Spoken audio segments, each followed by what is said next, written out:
अच्छा 10वीं की स्टूडेंट फाइनली आपका विषय यहाँ पर समाज विज्ञान का अर्धवार्षिक परीक्षा 2025 का पेपर लेके आ चुके हैं। आप लोग बहुत सारे यहाँ पर कमेंट रहे थे कि समाज विज्ञान पेपर लाओ, तो इस वीडियो में हम आपका यहाँ पर समाज विज्ञान का संपूर्ण उत्तर सहित पेपर कंप्लीट करेंगे।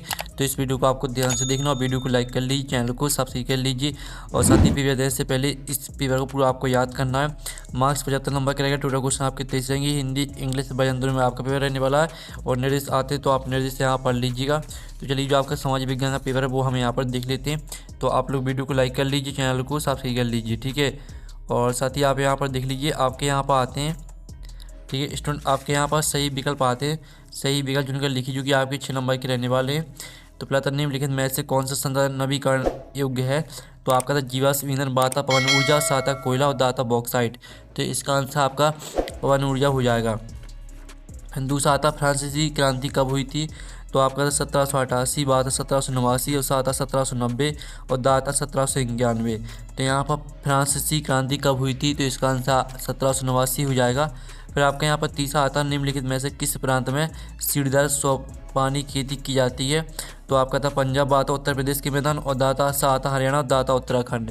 तो इसका राइट आंसर आपके यहाँ पर उत्तराखंड हो जाएगा। चौथा आता प्रोजेक्ट टाइगर योजना कब शुरू हुई? तो आपका था 1980, बात 1973 और सात 1976 और दाता 1970। तो यहाँ प्रोजेक्ट टाइगर योजना कब शुरू हुई? तो चौथी का आंसर आपका 1973 हो जाएगा। फिर आपका पाँचवा आता सूचना का अधिकार अधिनियम RTI कब पारित हुआ? तो आपका था 2004, बात 2005 और सात 2006 और दाता 2007। तो इसका आंसर आपका 2005 हो जाएगा। और छठवां था मानव विकास रिपोर्ट HDR कौन सी संस्था जारी करती है? तो आपका था UNDP और बात WHO, सात था UNICEF और डी था UNESCO। तो आपके यहाँ पर मानव विकास रिपोर्ट HDR कौन सी संस्था जारी करती है? तो इसका आंसर UNDP हो जाएगा। अब चलिए यहाँ पे इंग्लिश मीडियम के स्टूडेंट देख लीजिए। पहले का आपका बी राइट आंसर रहेगा, दूसरे का भी आपका बी राइट आंसर रहने वाला है। और जो आपका यहाँ पर तीसरा आता है तो तीसरे का आपका यहाँ पर डी राइट आंसर हो जाएगा और चौथे का आपका यहाँ पर बी राइट आंसर रहेगा। पाँचवें का आपका बी राइट आंसर रहने वाला और जो छठवां आपका यहाँ पर दिया गया है तो छठवें का आपका ए राइट आंसर हो जाएगा। अब प्रश्न 2 आता है रिक्त स्थान की पूर्ति की जो कि 6 नंबर के रहेंगे। औसत आय को डॉट IB कहा जाता है। तो यहाँ पर ठीक है, औसत आय को प्रति व्यक्ति IB कहा जाता है। तो इसका आंसर आपका प्रति व्यक्ति हो जाएगा। फिर जो आपका आता भारतीय वन्य जीव संरक्षण अधिनियम डॉट में लागू किया गया। तो भारतीय वन्य जीव संरक्षण अधिनियम 1972 में आपका यहाँ पर लागू किया गया। और जो आपका तीसरा आता भारत में डॉट वस्तुओं तथा यात्रियों के परिवहन का प्रमुख साधन है। तो इसका आंसर रहने वाला है आपका सड़क परिवहन। ठीक है, आप यहाँ पर देख लीजिए, सड़क परिवहन आपका यहाँ पर राइट आंसर हो जाएगा। तो आपका आता बेस संसाधन जो निर्जीव वस्तुओं से बने हैं डॉट कहलाते हैं। तो आपके आजीविक संसाधन कहलाते हैं। ठीक है, आजीविक संसाधन आपका यहाँ पर राइट आंसर रहेगा। ठीक है, आजीविक संसाधन। और जो आपका आता है लोकतंत्र का सबसे अच्छा गुण नागरिकों की गरिमा और स्वतंत्रता में वृद्धि है। ठीक है, गरिमा और स्वतंत्रता। ठीक है, आप यहाँ पर देख लीजिए, गरिमा और स्वतंत्रता में वृद्धि करना है। फिर छठवां था बेल्जियम की राजधानी आपकी ब्रुसेल्स हो जाएगी। ठीक है, बेल्जियम की राजधानी आपकी ब्रुसेल्स रहेगी।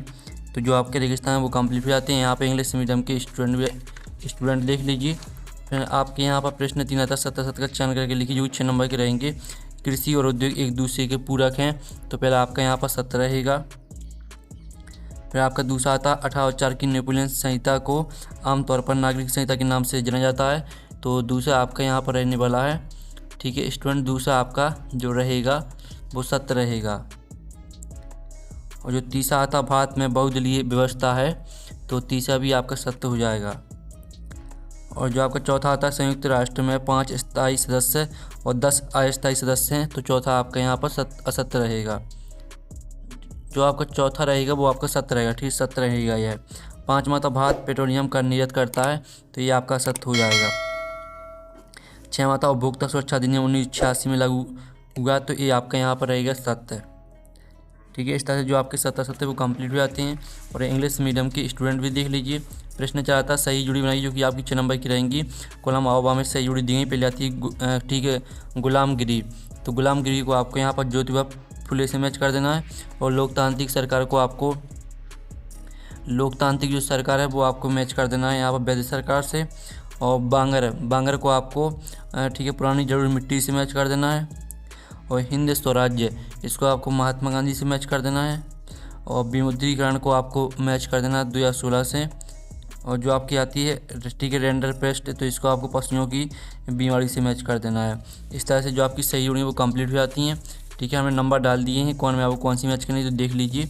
और यहाँ पे इंग्लिश मीडियम के स्टूडेंट भी देख सकते हैं। ठीक है, अब चलिए आपके यहाँ पर देख लेते हैं। प्रश्न 5 आता है, एक सदवाक्य में उत्तर दीजिए, जो कि 6 नंबर के रहेंगे। तो पहला था ऐसे संसाधन जिनका सर्वेक्षण किया गया है और उपयोग की गुणवत्ता एवं मात्रा निर्धारित की जा चुकी है क्या कहलाते हैं। तो पहले का आंसर आपका रहेगा वास्तविक संसाधन कहलाते हैं।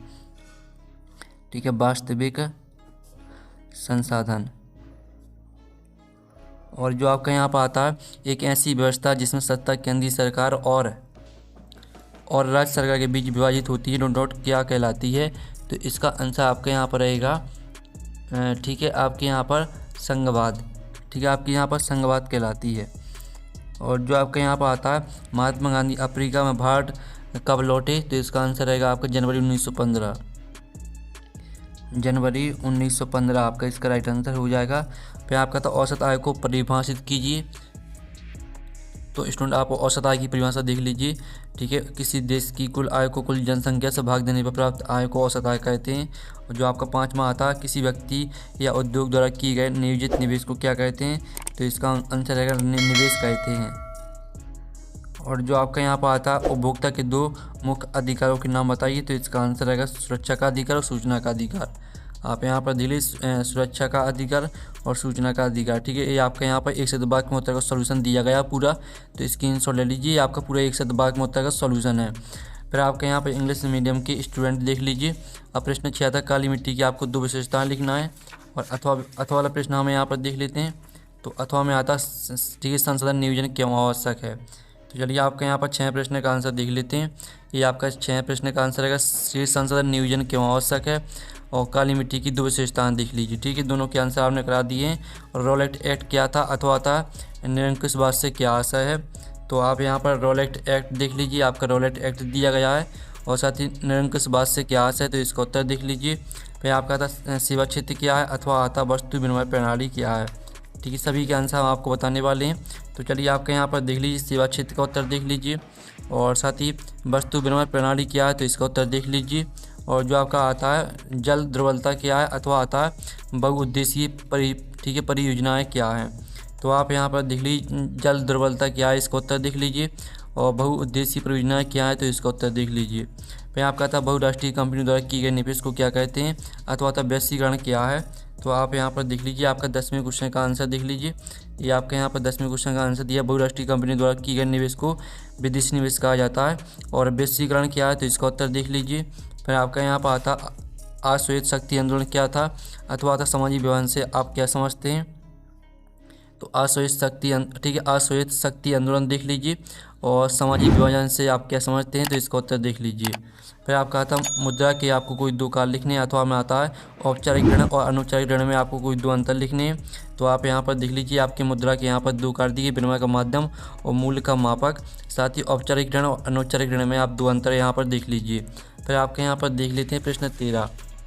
तो प्रश्न आपके यहाँ पर 13 आता है, वन्य जीवों के संरक्षण की आपको 2 उपाय लिखना है अथवा था भारत में वन्य जीव संरक्षण अधिनियम 1972 लागू करने के 2 कारण बताइए। तो आप यहाँ पर देख लीजिए, आपका 13वें प्रश्न का आंसर रहेगा वन्य जीवों के संरक्षण की आपके 2 उपाय। और साथ ही आपका अथवा का आंसर रहेगा, तो इसका स्क्रीनशॉट ले लीजिए। फिर आपका यहाँ पर आता है प्रारंभिक जीविका निर्वाह कृषि क्या है अथवा आता रबी और खरीफ फसल में आपको 2 अंतर लिखना है।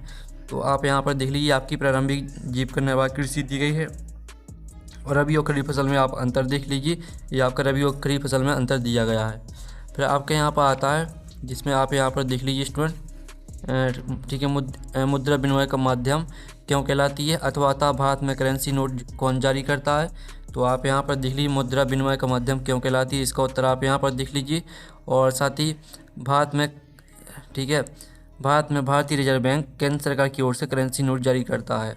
फिर आपका यहाँ पर आता है लोकतंत्र की आपको 2 चुनौतियाँ बताना है अथवा आता उत्तरदायी और जवाबदेह और वैध सरकार क्या है। तो आप यहाँ पर देख लीजिए, पहले तो लोकतंत्र की आप 2 विशेषताएं यहाँ पर देख लीजिए। और ठीक है, उत्तरदायी जवाबदेह और विदिशा अगर किया है तो इसका उत्तर देख लीजिए। फिर आपके यहाँ पर आता है सत्य के विचार से गांधी जी का क्या तात्पर्य था, अथवा आता सविनय अवज्ञा आंदोलन में नमक को क्यों चुना गया। तो हम 17वें प्रश्न का आंसर देख लेते हैं। ये आपका 17वें प्रश्न का आंसर है, साथ ही 17वें के अथवा का उत्तर देख लीजिए। 18वां आता असहयोग आंदोलन के कोई 3 कारण लिखिए, अथवा आता जर्मनी की एकीकरण की प्रक्रिया का वर्णन कीजिए।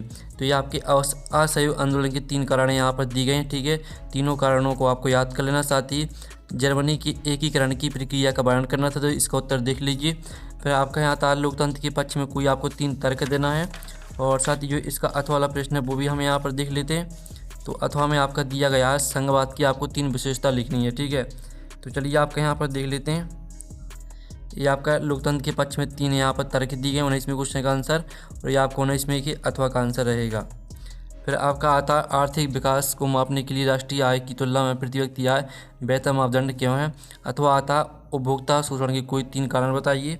तो आप यहाँ पर देख लीजिए, आपका 20वें क्वेश्चन का आंसर रहने वाला है, तो इसका आप स्क्रीनशॉट यहाँ पर ले सकते हैं, और 20वें का अथवा का उत्तर देख लीजिए। ये आपका उपभोक्ता शोषण के 3 कारण दिए गए हैं। फिर आपका आता है 21वां, भारत में मृदा अपरदन के विभिन्न कारणों का उल्लेख करते हुए इसे रोकने के उपाय बताइए। साथ ही इसका अथवा आता भारत में चावल की खेती के लिए आवश्यक भौगोलिक परिस्थितियाँ और उत्पादन क्षेत्रों का वर्णन कीजिए। तो 21वें क्वेश्चन का आंसर हम देख लेते हैं। ये आपका 21वें क्वेश्चन का आंसर रहेगा, और साथ ही आपका 21वें के अथवा का आंसर रहने वाला है। फिर आपका 22वां आता भारत के स्वतंत्रता आंदोलन में मध्य प्रदेश के योगदान का विस्तार से वर्णन कीजिए, अथवा था मुद्रण संस्कृति ने भारतीय राष्ट्रवाद के विकास में क्या मदद की। तो चलिए आपके यहाँ पर 22वें क्वेश्चन का आंसर देख लीजिए। ये आपका 22वें क्वेश्चन का आंसर रहेगा, और ये आपका 22वें के अथवा का आंसर रहेगा। तो जो आपका यहाँ पर 23वां क्वेश्चन आता है जिसमें आपको भारत के मानचित्र में दर्शाना है, तो इसका उत्तर मिल जाएगा आपको टेलीग्राम में, और टेलीग्राम ग्रुप की लिंक वीडियो के डिस्क्रिप्शन में दी रखी है, तो आपको ज्वाइन कर लेना है। तो हम नेक्स्ट वीडियो में मिलते हैं। Thanks for watching.